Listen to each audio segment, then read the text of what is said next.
अस्सलाम वालेकुम दोस्तों, क्या हाल है आपका?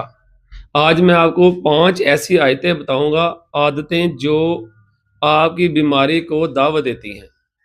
कुछ ऐसी आदत हैं हमारी, अगर हम इसको ना छोड़ें तो हमें पता भी नहीं चलता और बीमारी हमें पकड़ती रहती है। जिनमें पहले नंबर पे है कि अगर हम खाना खा के फ़ौरी तौर पे लेट जाएँ। जो अफ़राद खाना खाते फ़ौरी लेट जाते हैं, उनको सबसे पहले तो मैदे की तेज़ाबियत का मसला, फिर गैस्ट्रिक प्रॉब्लम, फिर पेट भर जाना और कई बीमारियाँ। दूसरे नंबर पे पानी का कम इस्तेमाल। बहुत सख्त गर्मी है, मुँह खुश्क हो रहा है तो हम पानी पीते रहते हैं। जैसे ही मौसम बदलता है, हम पानी का इस्तेमाल बिल्कुल कम कर देते हैं, जिसकी वजह से पानी की कमी से हमारे अंदर कई चीज़ों की कमी होती है। जैसे नमकियात की कमी, बुज़ुर्ग औरतों को या बुज़ुर्ग अफ़राद को कुड़ुल पड़ जाना या और कई मसाइल का सामना होता है।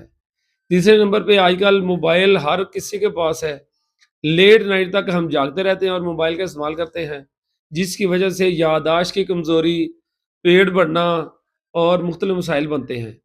चौथे नंबर पे बैठे रहना मुसलसल और कोई काम ना करना। अक्सर हमारे दोस्तों की आदत है कि बैठे और बैठे ही रहते हैं, खा के भी बैठे रहते हैं और कोई काम नहीं करते, जिसकी वजह से हमारे कई मसाइल बनते हैं। मुसलसल बैठना जो है ना, ये हमारी सेहत के लिए बहुत ज़्यादा खतरनाक है। हमारे जोड़ों की दर्दें, हमारी कमर दर्द, हमारी कुछ जिस्म के ऐसे मामलात हैं, जो अगर हम हरकत ना करें कुछ-कुछ देर बाद, तो ये मसाइल बढ़ते हैं। और जो आखिरी आदत, आजकल जो स्टूडेंट या तालिब इल्म या ऑफ़िस में काम करने वाले अफ़राद ने पकड़ रखी है, कि जल्दी-जल्दी में सुबह का नाश्ता ही नहीं करते।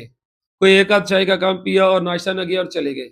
ये तो हमारा मेटाबॉलिज़्म सिस्टम भी ख़राब कर देते हैं। ये तो बहुत ज़्यादा परेशानी वाली बात है। इसके मसाइल कुछ अरसे बाद आते हैं, जिसमें हमें पता चलता है कि हमें कई बीमारियों ने अपनी लपेट में ले लिया है।